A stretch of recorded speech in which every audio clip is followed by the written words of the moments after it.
So, yeah, the Indiana Fever, a lot of the Indiana Fever fans, as of right now, want Stephanie White to be fired. And look, I'm going to be honest, I can't blame them. If you want Stephanie White fired from the Indiana Fever, I can't blame you. Do I think the Fever should fire Stephanie White? No. Why do I think that? I think this season is a write-off. This season is a write-off. They're going to be shit with her. They're going to be shit without her. Doesn't matter who you bring in. The roster's not very good. Aaliyah's injured. The roster doesn't fit. It's not a good roster. And Aaliyah's injured. There's not one coach you can bring in that is going to make the Fever a better team. Yes, there are coaches you could bring in that would make Caitlin Clark score more points. But let's be real. As much as there is respect for Caitlin Clark, with Caitlin Clark and Stephanie White, you better believe if bullshit happens like is happening right now, where they're losing games like this, and they're losing games because they can't create. Caitlin Clark's the only player that can create anything. You better believe that Caitlin Clark is going to go rogue again. Like, we act like Caitlin Clark ever listened to a word Christy Side said. We act like she actually listened to a word she said. She did her own thing. She winged it. Caitlin Clark, there was no respect for Caitlin Clark for Christy Sides from anyone on that team. And you better believe that Caitlin Clark is going to get hers. She saw what was needed to be done. She saw how she can play. She saw the rhythm, everything. It is one of those things where Caitlin Clark saw how to get the team back in the game. And I think part of the reason why Steph White wasn't happy is because Caitlin Clark just did her own thing. And I hate when people are like, oh, Caitlin Clark and Maisha Hines-Allen were conspiring against the rest of the team and they did their own thing. No. Maisha Hines-Allen understands the assignment. Look, whatever you want to think about Maisha Hines-Allen, she cares about one thing and one thing only, is winning. It is very, very clear. She cares about winning. And she basically, I'd say Caitlin probably, look, she's played enough with Caitlin. You can see it with certain bigs where they are like, well, look, if I just give her the ball and I set screens, she's going to get me layups. Let's not worry about this. So Maisha Hines-Allen's just getting the ball back to Caitlin. That's not what they want to do. It's very, very clear.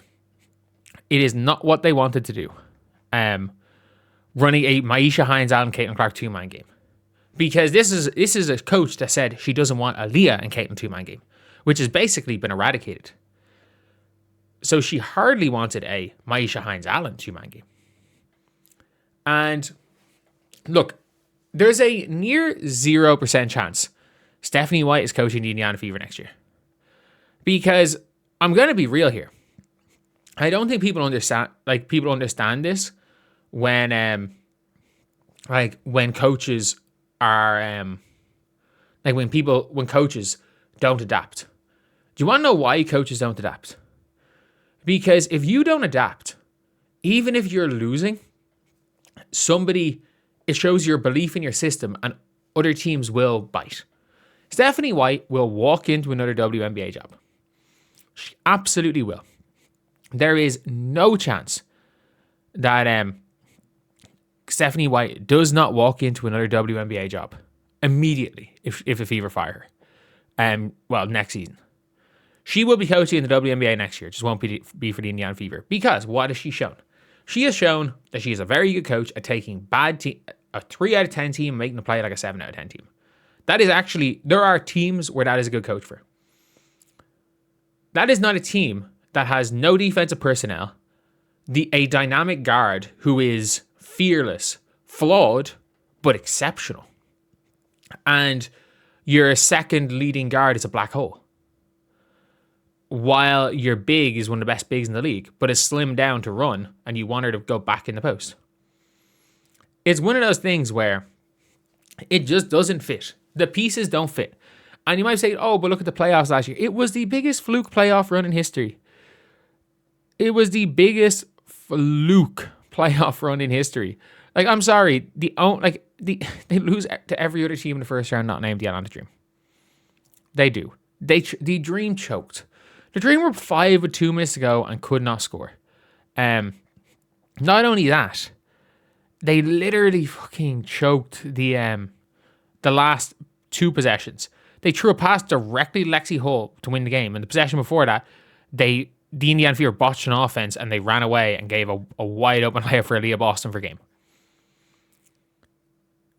The fact is that Stephanie White, and by the way, she is everything. You don't get to the position Stephanie White's being in without being stubborn. Every coach is stubborn. I've watched one of the smartest football. I'm a Leeds fan. I've watched one of the greatest football minds ever. Think Tyler Roberts. And Tyler Roberts, if you guys don't know, basically he's playing in like the 4th tier of English football. Like there's like, you can get relegated. He's playing now. He's not playing in the Premier League. He's not playing in the Championship. And he's playing in League 2. And he's been the 4th tier. Marcelo Bielsa is one of the greatest football minds of all time. He thought Tyler Roberts was a Premier League footballer. Every coach has their blind spots. Every coach has their strengths. Every coach has their weaknesses.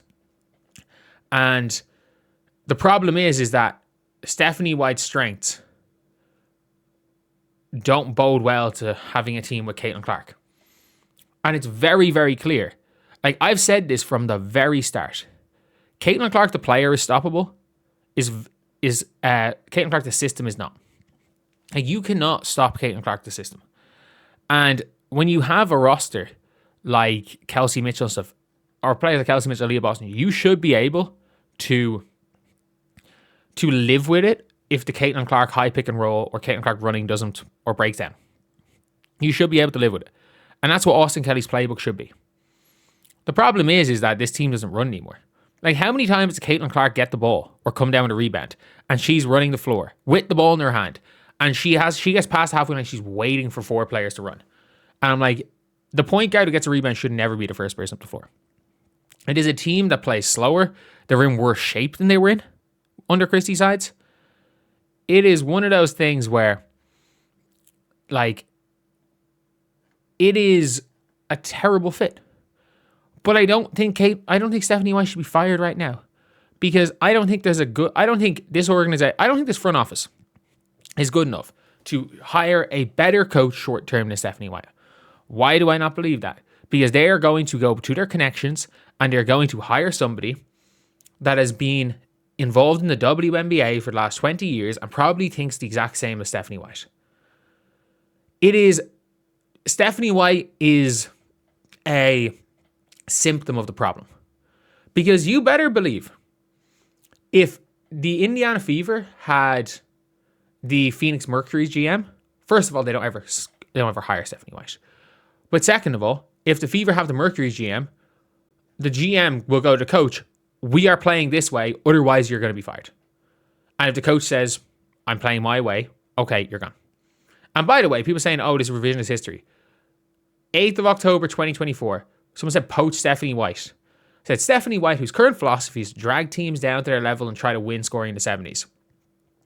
So basically you're saying the fans who like to see Stephanie White to run the court can stop her right now. I have described the Sun as vomit basketball. Stephanie White is not the answer.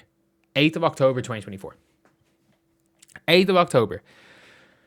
And I fell for the hype of the snake oil saleswoman. I did.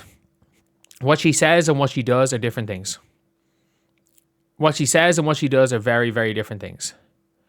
And the reality is that she is not only, she is destroying the hype that her best player has had.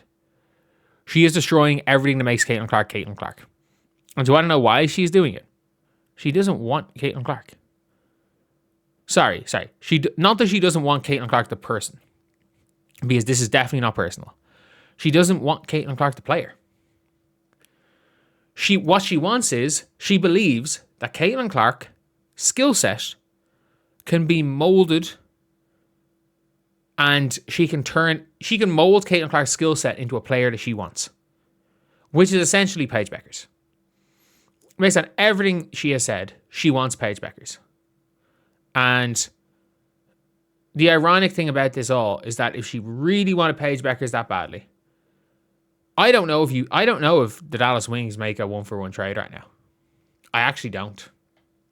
You could have gotten Paige number 1 and Zaza James. You could have gotten all three of those players for Caitlin Clark. You could have brought in, you know what? If you want Jackie Young so bad, go make the trade.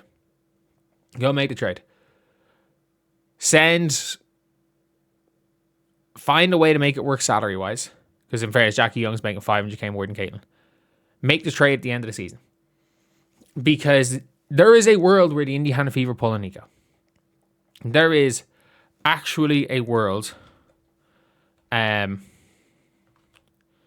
where the Indiana Fever pull a Nico Harrison. Because we cannot forget, this is a front office where they are on Steph's side in this scenario. The front office if it is Caitlin versus Steph, I don't know if to save their jobs, they might choose Caitlin.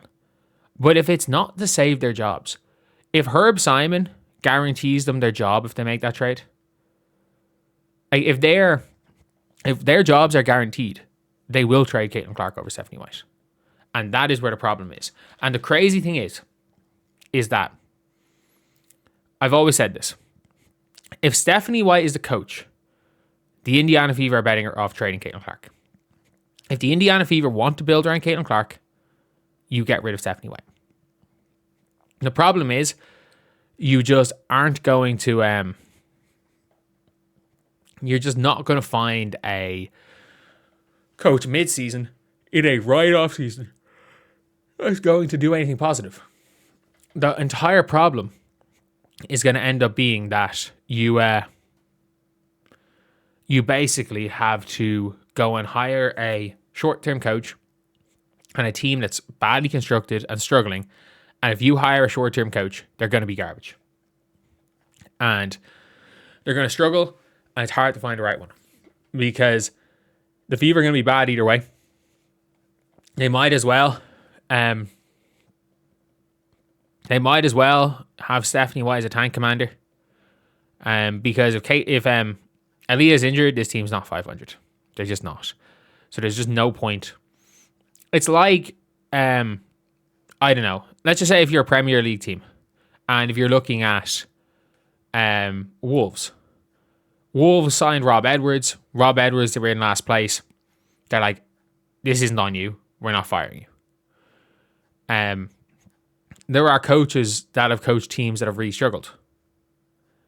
But you don't fire them mid-season because you're going to be bad at it either way.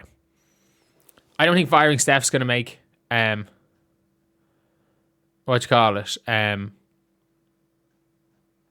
don't think firing Steph White's going to make the Indiana Fever this great team. It might improve Caitlin Clark. It probably will improve Caitlin Clark. But that's kind of it.